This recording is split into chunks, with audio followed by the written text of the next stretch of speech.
Okay, well, this is very serious, and I don't know if I should address it because I'm somewhat tired, but I'll give it a shot because it's important. Now, it's very serious and troublesome question. I plan on taking my own life very soon. Why shouldn't I? Well, I'm going to assume this isn't a casual question, that's been put out for the purposes of display. Well, the first thing I would say is you have to think very carefully through the consequences of that for other people. So I've had clients in my clinical practice who never recovered from the suicide of a family member. Decades later, they're still torturing themselves about it. And so that's what you leave behind. Now, the problem is you might be dreaming about that, because maybe you're feeling that life has been twisted against you and that people deserve to suffer for the misery that they've imposed upon you. But I would say, think very, very carefully before you go down that route. It's a terrible thing to leave people with. And so part of the reason that suicide has been illegal in most societies is because it absolutely devastates the people you leave behind. And you might think, well, if you're really depressed, and maybe you're really depressed. That's a possibility. You might think, well, those people would be better off without me. It's like, and if you get really depressed, you can think that way, and you can even get to the point where you can't think any other way than that. And I would say, if you're at the point where you can't think any other way than that, then you should tell someone and you should go to the hospital. Because that can happen, and it can happen if you get depressed. And there are treatments for depression, and many of them work. For some people, antidepressants work like mad. Now, they don't work for everyone, and I'm not claiming that they're a panacea, but they certainly beat the hell out of suicide.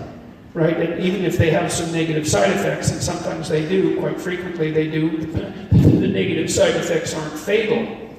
It's like, well, there's the possibility that your condition is physical, that you're ill in some way, either physically or perhaps you have a psychological problem, maybe you were hurt, or there's lots of reasons that people get depressed that are very, very complex. I would say don't give up hope and do something final before you've explored all possible options. And if you haven't talked to a psychologist, you haven't talked to a psychiatrist, you haven't tried antidepressants, you haven't revealed to your family or people that care for you that this is how you're feeling, then you owe it to yourself and them to explore every possible avenue before you take such a step. And then you don't want to deprive the world of what you can bring to the world. That's the other thing, you have intrinsic value, and you can't just casually bring that to an end. You leave a hole in the fabric of being itself. So, and a wise man that I once worked with said, he was a very strange person. He was a psychologist at the maximum security prison in Edmonton, and I worked with him for a while, briefly, very briefly, at the prison itself. And he said, you can always commit suicide tomorrow. And that's it's a flippant statement in some sense, but he meant it in a very serious way. It's like, you only get to decide that once, and you can put it off. And so I would say just put it off, and then put it off some more, and then put it off some more, and see what you can do to put yourself together. You explore every possible option. And if you're so hopeless that you have a suicidal plan, which is a real sign of danger, if you really know how you would do it and you've thought it out, then I would say, tell someone for God's sake, tell them, or go to a hospital and tell them. And for sure, try antidepressants, but what the hell do you have to lose? So do everything you possibly can to address the issue before you do something like that. And do give some thought to the people that you're going to leave behind, because believe me, you may just absolutely wipe them out in a way that they will never recover from. You cannot fix someone's suicide. You're stuck with it.